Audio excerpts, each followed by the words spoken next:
Hi, hello everyone. Welcome to Have channel. You're watching health, environment, food safety, fire safety, sustainability solutions.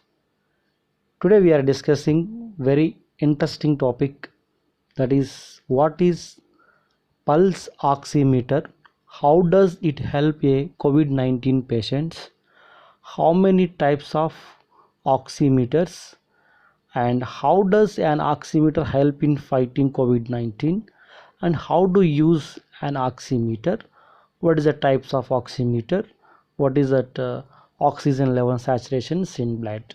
So let us discuss first of all what is an oximeter. A pulse oximeter is a device that helps in measuring oxygen levels in the blood. Now that everyone knows that a novel coronavirus attacks the respiratory system, a drop in the oxygen level becomes an early indicator of the lungs being infected. So, in this pulse oximeter is used to perform the diagnosis procedure for determining the percentage of hemoglobin that is saturated with oxygen. The oxygen saturation SpO2 is a measure of how much oxygen the blood is carrying as a percentage of the maximum it could carry, and it sometimes referred to colloquially as the SATS reading. The heart rate refers to the number of times that the heart contracts in a period of 1 minute.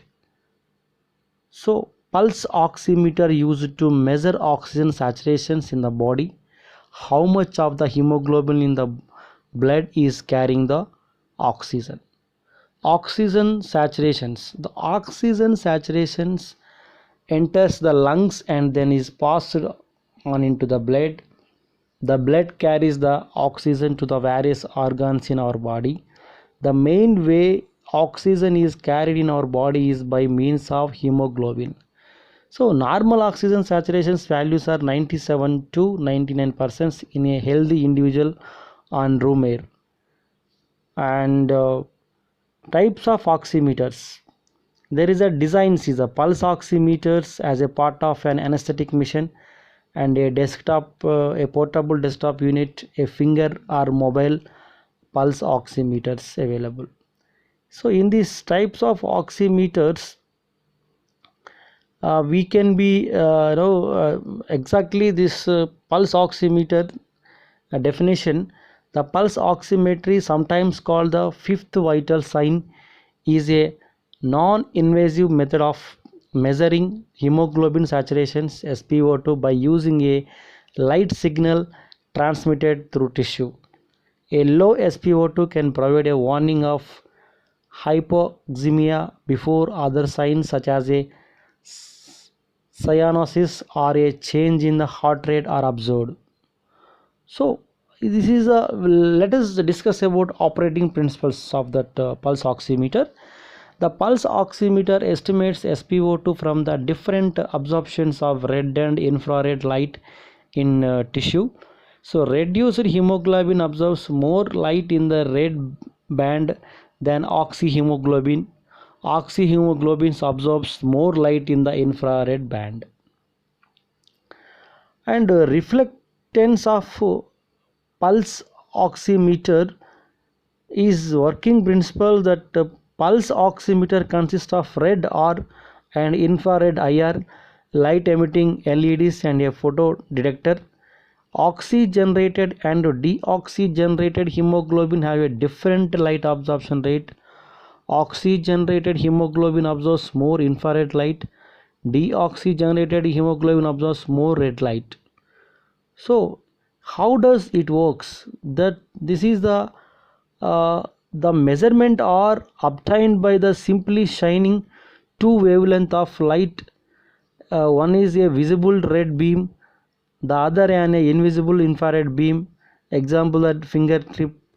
And by measuring how much light has been absorbed by the oxygen in the blood, an oxygen saturations or SATs reading is a established and displayed as a percentage of the maximum amount of oxygen the blood could carry, and monitor with pulse oximeter probe.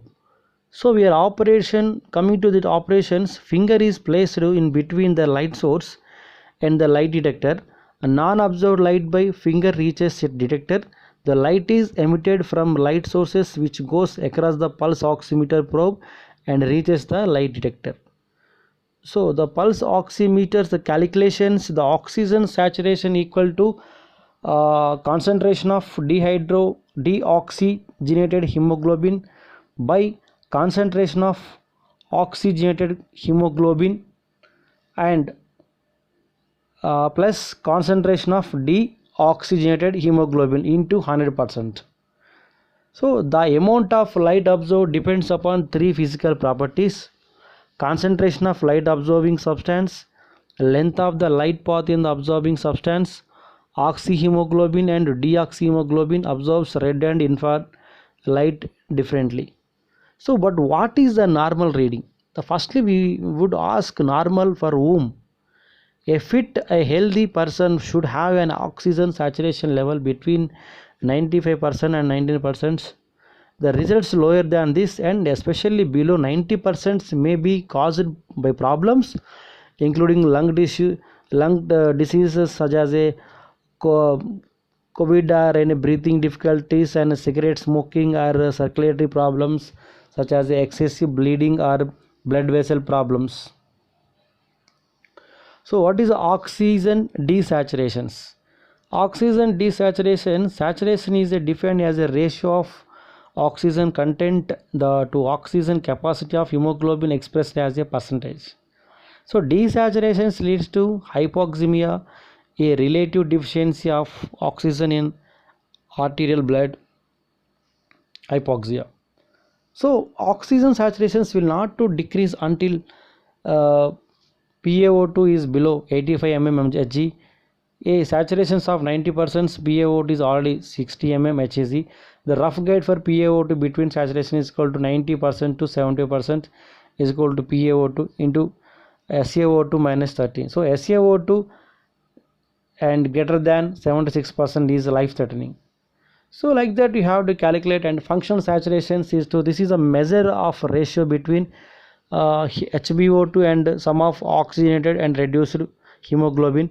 Functional saturation equal to HbO2 by HbO2 plus hemoglobin. So types of hypoxemia: hypoxemic hypoxemia is by, and anemia hypoxemia, and toxic hypoxemia. Hypoxic hypoxemia, anemic hypoxemia, toxic hypoxemia. So this is the three types of hypoxemia. And a normal parameter PaO2 mm amalgam and SaO2 percentage.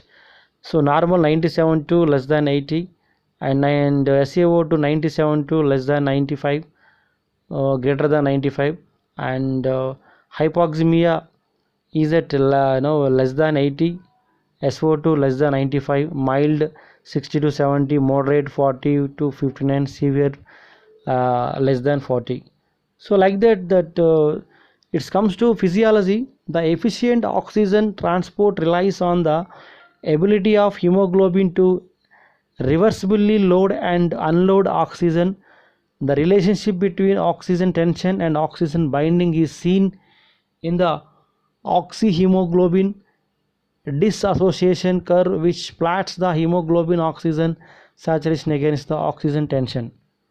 So what is the uses for this? This is operating rooms and ICUs, and post anesthesia care units, and emergency departments and ambulances, endoscopy suites, and first aid centers, and medical rooms, and sleep laboratories, cardiac catheterization laboratories, and delivery suites and wards we can use for this. And uses of pulse oximetry is that monitoring oxygenation and during anesthesia in ICU, PACU, during transport, monitoring oxygen therapy, and monitoring assessing of perfusion, and monitoring vascular volume, and sleep studies. So 24 hours ambulatory recordings of SpO2 is useful for screening for daytime sleep and sequelae is associated with a potential risk of this pathology in OSS during the social activities.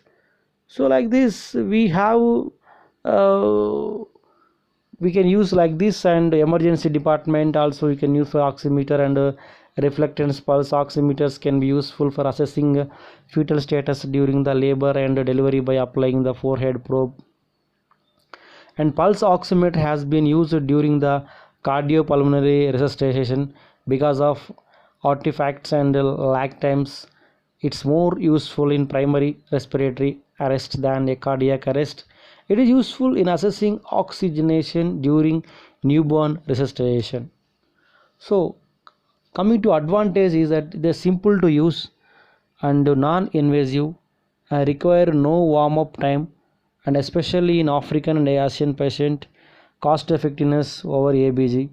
So advantage is that fast start time, tone modulation, user friendliness, lightweight and compactness, probe variety and battery operated, and accuracy and independence from gases and vapors, fast response time and continuous measurements, separate respiratory and circulatory variables and convenience. So the disadvantage also is the decrease in PaO and before fall in SpO2, and due to the shape of ODC and SpO2 95% to PO2 70%, and difficulty to detecting high oxygen partial pressures, and erratic performance with dysrhythmus. So site of taking saturations, so we can be how we will be taking these saturations means we'll take for fingers, toes, earlobe, nose, tongue, cheek, esophagus, and other sites, pharyngeal pulse oximeter. By using a pulse oximeter attached to a laryngeal mask may be useful in patients with poor peripheral perfusions. So these are all that a pulse oximeter nowadays, due to coronavirus we have to use for these oximeters, and it's very helpful for that to fighting that COVID-19 patients.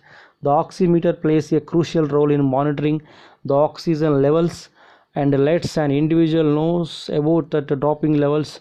Not only this, it even informs a person when an individual does not feel breathless, that allows medical professionals to know the soon that health of the patient is deteriorating.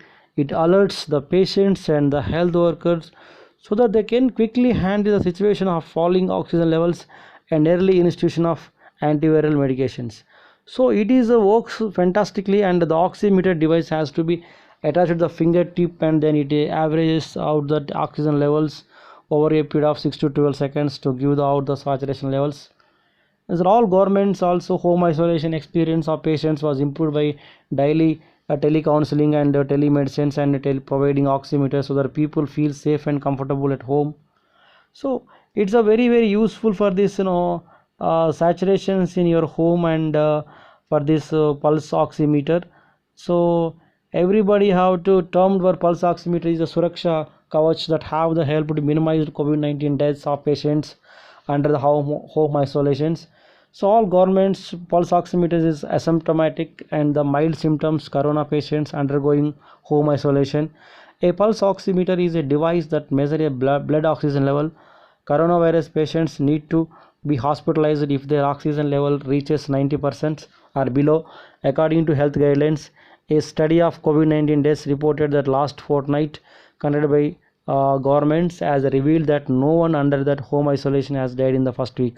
So total number of deaths shown sharp in decline, the report said. So increase to day, it's a crucial everyone to aware about that, and you have to monitor for that detailed recording for treatment for the infection. So oximeters is play a crucial role in this same to check that, to measuring the oxygen level in the blood, so that everyone knows that novel coronavirus attacks the respiratory systems. So understand that oxy level things. So it was observed the pulse oximeters have helped to minimize COVID-19 deaths of patients under the home isolations.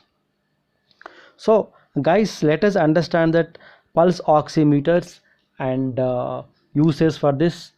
You can be used in your home and your workplace, implement for that. You can check for that your oxygen saturation levels in blood, and accordingly how to follow these rules and regulations of pulse oximeter. Thank you. Thanks a lot.